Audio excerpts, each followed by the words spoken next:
जी हाँ दोस्तों, जैसा कि आप लोगों ने सुना कि भारतीय बौद्ध महासभा के जिलाध्यक्ष सुंदरलाल भारती जी और भारतीय बौद्ध महासभा के कोषाध्यक्ष संतलाल गौतम जी, इन्होंने आपको बताया कि कल यानी कि 26 तारीख को बुद्ध पूर्णिमा है और हम सब बौद्धन साथियों को बुद्ध पूर्णिमा एक पर्व के रूप में धूमधाम से मनानी चाहिए। हम थोड़ा सा जानना चाहेंगे कि बुद्ध पूर्णिमा पर हमारे लोग जो जानकार नहीं हैं, जानते नहीं हैं, वो क्या करें और कैसे करें, क्योंकि हमने सुना है और हम लगभग जहाँ जाते हैं देखते हैं कि बुद्ध की प्रतिमा पर पुष्प नहीं चढ़ाया जाता है, बुद्ध जी की प्रतिमा को बाबा साहब की प्रतिमा से दाहिने रखा जाता है, कुछ लोग भूल जाते हैं। तो आप लोगों से जानकारी चाहते हैं कि आप लोग हमारे समाज को क्या संदेश देंगे और क्या जानकारी देंगे। तो मैं सबसे पहले कोषाध्यक्ष जी से जानना चाहता हूँ कि बुद्ध जी के चित्र पर पुष्प चढ़ाए जाते हैं, माला क्यों नहीं पहनाते हैं? बंधुओं, आपको ये ज्ञान देना जरूरी है कि तथागत बुद्ध इस भारत धरा पर सबसे प्रथम ये व्यक्ति हैं जिन्होंने मानो एक समान, सबको ज्ञान सबको सम्मान देने की बात कही थी। इसीलिए वो हमारे प्रथम पूज्य हैं, प्रथम नमन योग्य हैं। हम उनको जब भी कोई संस्कार कार्यक्रम, कोई भी कार्यक्रम होते हैं तो तथागत बुद्ध को प्रथम नमन वंदन किया करते हैं। इसीलिए बुद्ध की प्रतिमा बाबा साहब से दाहिने रखी जाती है। बंधुओं, आपको बता दें कि तथागत बुद्ध वृक्ष हैं और जितने महापुरुष हैं और तमाम सारे जितने संगठन हैं, तमाम सारी शाखाएं हैं, वो उस वृक्ष की शाखाएं हैं। बाबा साहब ने बुद्ध ज्ञान को सारी दुनिया में फैलाया, भारत में फैलाया। इसीलिए बाबा साहब को भी बोधिसत्व मानते हुए बाएं प्रतिमा रख करके उनकी पूजा वंदना की जाती है। जहाँ तक बुद्ध को माल्यार्पण करने का सवाल है, बुद्ध चीवरधारी हैं, बौद्ध भिक्षु थे, इसलिए उनको माला नहीं पहनाई जाती है। उनके चरणों में पुष्प अर्पित किए जाते हैं। और बाबा साहब मानव हैं, मानवों में श्रेष्ठ महामानव हैं, इसीलिए उनको माला पहनाई जाती है, चरणों में फूल भी अर्पित किए जाते हैं। तो बंधुओं, यही वो कारण है। और साथ ही साथ जहाँ तक मनाने हैं, बाबा साहब के बाईं तरफ रखें, तथागत बुद्ध को चरणों में सबसे पहले पुष्प अर्पित करें।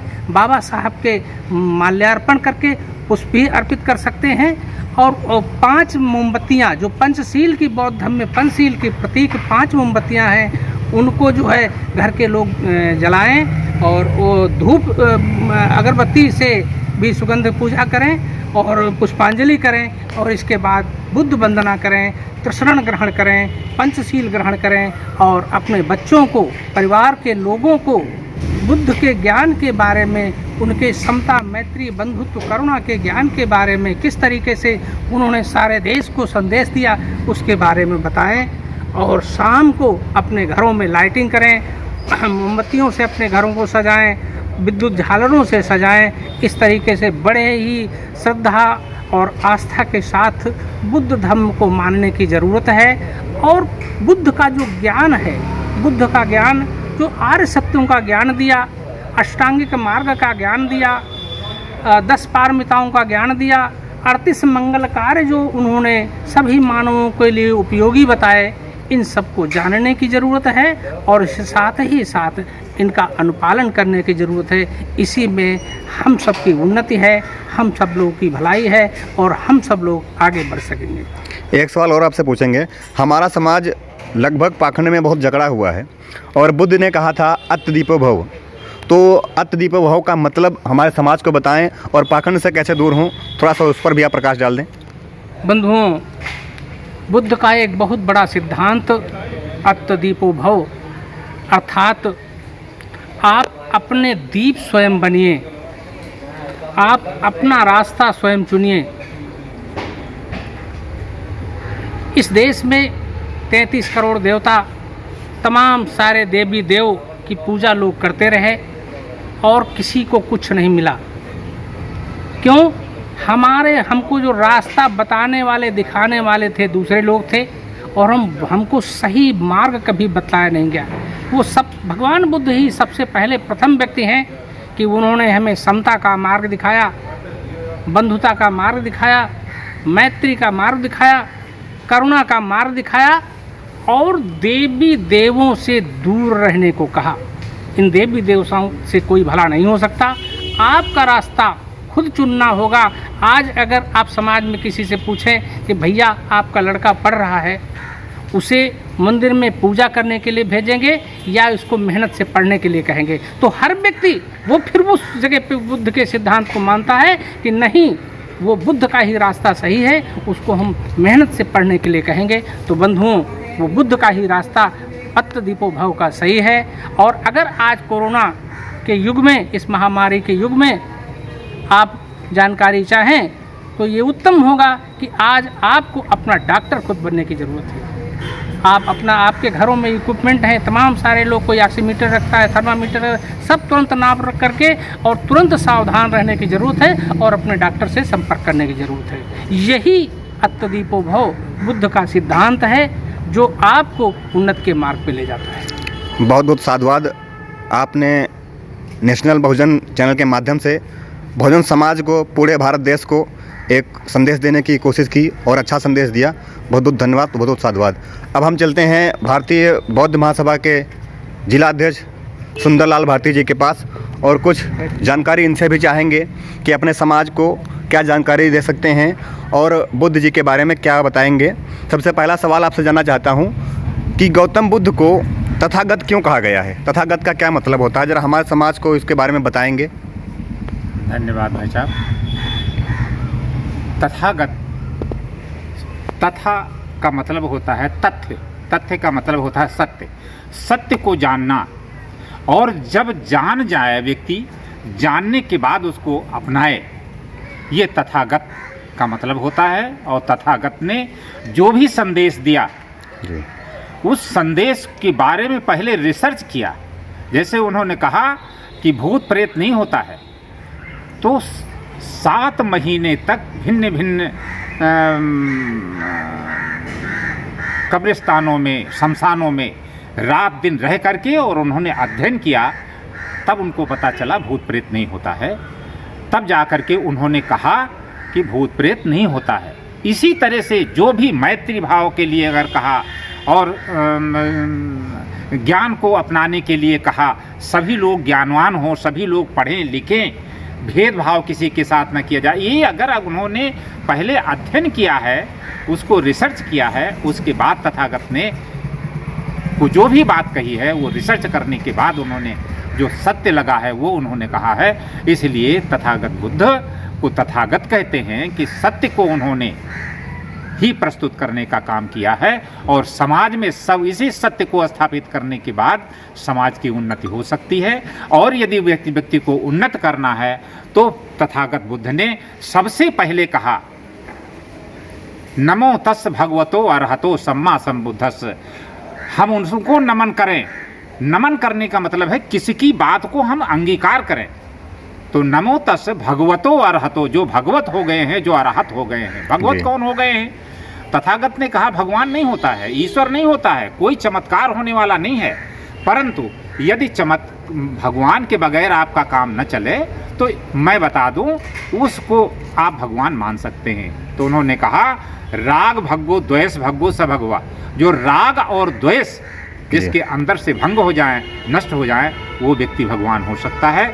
अगर राग द्वेष में कि इस भावना के साथ हम किसी तराजू में तौलने का काम करें तो तथागत बुद्ध के अतिरिक्त और कोई व्यक्ति नहीं जो है वो इतने बड़े पैमाने पर याद नहीं आता है। जी, आप लोग हर जगह पे जाते हैं, जैसे कहते हैं बुद्धं शरणं गच्छामि, तो कुछ लोगों ने सवाल भी किया कि हम बुद्ध की या गौतम बुद्ध की शरण में क्यों जाएं? तो बुद्धं शरणं गच्छामि, धम्मं शरणं गच्छामि और संघं शरणं गच्छामि, इसके बारे में भी लोगों को आप कुछ जानकारी देंगे? क्योंकि लोग अक्सर क्वेश्चन करते हैं कि हम बुद्ध की शरण में क्यों जाएं, तो जरा आप उस पर प्रकाश डालेंगे कि लोग बुद्ध की शरण में क्यों जाएं? तथागत बुद्ध ने ज्ञान प्राप्त किया, सत्य का ज्ञान जो प्राप्त किया जी, उस सत्य के ज्ञान को लोगों में बांटने का काम किया जी। तो बुद्ध ने कहा हर व्यक्ति को कि बुद्ध की शरण में जाइए, ज्ञान की शरण में जाइए। बुद्ध का मतलब ज्ञान, ज्ञान की शरण में जाइए। बुद्ध ने ये नहीं कहा कि मेरे पास आइए, अपने आने के लिए नहीं कहा, कहा गच्छामि, जाइए। ज्ञान की शरण में जाइए। जब ज्ञान की शरण में आप जाएंगे, सत्य का ज्ञान आपकी समझ में आ जाए कि ये चीज़ सत्य है, तब आप अपनाइए। तो बुद्ध की अगर ज्ञान की शरण में आजकल बात करते हैं, तो किसी को काम को भी अगर मुझे करना है तो सबसे पहले मुझे ज्ञान की आवश्यकता है। उस जो काम करने जा रहे हैं उसकी हम सबसे पहले ज्ञान हासिल कर लें। हम बढ़ईगिरी करने चाहते हैं, ज्ञान की आवश्यकता है। हम अगर कृषि करना चाहते हैं, कृषि ज्ञान की आवश्यकता है। हम इंजीनियर बनना चाहते हैं, इंजीनियर ज्ञान की आवश्यकता है। हम हवाई जहाज़ बनाना चाहते हैं, हवाई जहाज़ चलाना चाहते हैं, तो उसके ज्ञान की आवश्यकता है। और यदि हम जो भी हम काम करना चाहते हैं और उसका एक रास्ता और अच्छा है, आजकल पढ़ाई लिखाई की बात हम कर सकते हैं। पढ़ाई लिखाई में सबसे पहले पढ़ने की आवश्यकता है। पढ़ें लिखेंगे तो हम किसी चीज़ को जानकारी करने के बाद लिख सकते हैं, और लिख सकने के बाद हम उसको बार बार पढ़ेंगे। तथागत बुद्ध ने कहा है कि ज्ञान को बार बार सुनना चाहिए, बार बार पढ़ना चाहिए।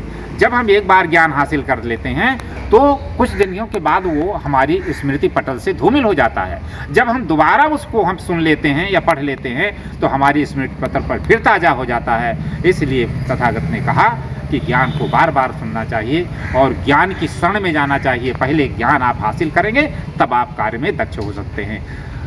धम्मं शरणं गच्छामि। धम्म का मतलब होता है धारण करना जी। तो धारण क्या चीज़ हम धारण करें? जो सबके लिए उपयोगी हो वो धारण करें। खाना सबके लिए, विश्व में सबके लिए उपयोगी है। स्थावर जंगम सबके लिए आवश्यक है, हर जीव के लिए आवश्यक है। पानी हर जीव के लिए आवश्यक है। जो सबके लिए आवश्यक है, धारण करने योग्य है, सबके धारण करने योग्य है, उसको हम धारण करें। अगर हम लें, हमारे देश में जाति के आधार पर लोगों को बहुत अपमानित करने का काम हुआ है। अगर हम लें तो कोई क्या चमार बनना का को परिभाषित होने का जो है वो ज्ञान धारण करने का काम करेगा? कोई मेहतर बनने का जाति है, अगर मेहतर बनने के लिए कह दिया जाए तो मेहतर कोई बनना चाहेगा? कोई अगर ठाकुर बनने को कह दिया जाए तो ठाकुर क्यों बने? ठाकुर के कोई पैर बड़े लोग उससे बड़े वाले नहीं छूते हैं, तो हम जो है ब्राह्मण बनना स्वीकार करेगा। इसलिए एक दूसरे की श्रेणी में जो लोगों को अपमानित करने के लिए ये जो जातीय सीढ़ी बना दी गई है, इसको भी भंग करने का काम किया। तो अपनाएंगे क्या? हम वो सबके लिए जो आवश्यक है, जो सबको लिए सम्मानजनक हो, वो उसे हम अपनाने की जरूरत है। और कहा संघं शरणं गच्छामि। उस संघ की शरण में जाइए जो ज्ञानवान हो और जो सत्य को आलिंगन करता हो, जो सत्य को अपनाता हो, उसकी शरण में जाइए, उससे ज्ञान लीजिए। ये तथागत ने संदेश दिया।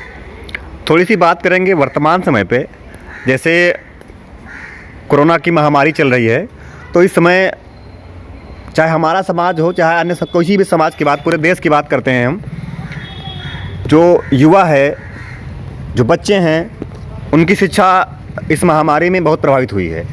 तो बच्चों को जिनका शिक्षा में मन नहीं लग रहा है क्योंकि स्कूल बंद हैं, तो घर में ऑनलाइन कितनी भी पढ़ाई की जाए, स्कूल के बराबर पढ़ाई नहीं हो पाती है। तो उनके लिए आप हमारे चैनल के माध्यम से, नेशनल बहुजन के माध्यम से क्या संदेश देना चाहेंगे कि वो बच्चे अच्छी शिक्षा प्राप्त करें और किस माध्यम से अच्छी शिक्षा प्राप्त कर सकते हैं, और स्कूली शिक्षा के साथ साथ सामाजिक ज्ञान कैसे प्राप्त कर सकते हैं? दो शब्द आप उस मैं सबसे पहले आपको संविधान की ओर ले जाना चाहूँगा। जी। संविधान में ये व्यवस्था है कि सरकार सबकी शिक्षा का स्वयं प्रबंध करेगी।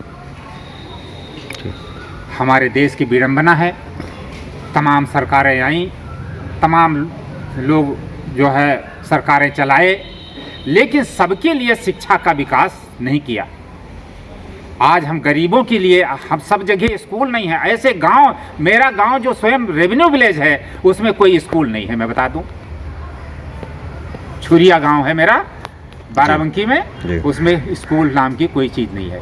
ऐसे स्कूल एक नहीं, सैकड़ों गांव हैं जिनमें स्कूल नहीं है और उनकी अच्छी खासी जनसंख्या है। तो सबके लिए शिक्षा का प्रबंध सरकार को करना चाहिए, नहीं किया। आज यदि जो आजकल के परिवेश में लॉकडाउन चल रहा है, बच्चों को ऑनलाइन शिक्षा दी जा रही है। ऑनलाइन शिक्षा कौन प्राप्त करेगा?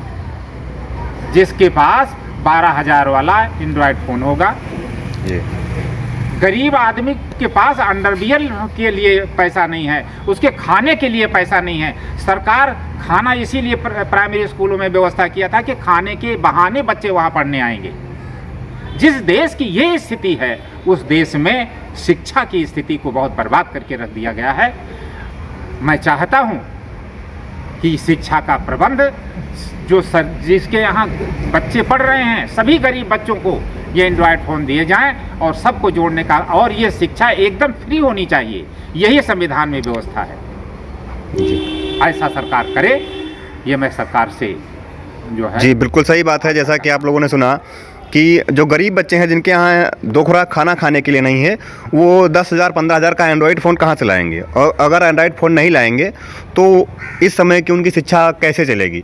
धीरे धीरे 2 साल हो रहे हैं और बच्चों की शिक्षा नहीं हो रही है।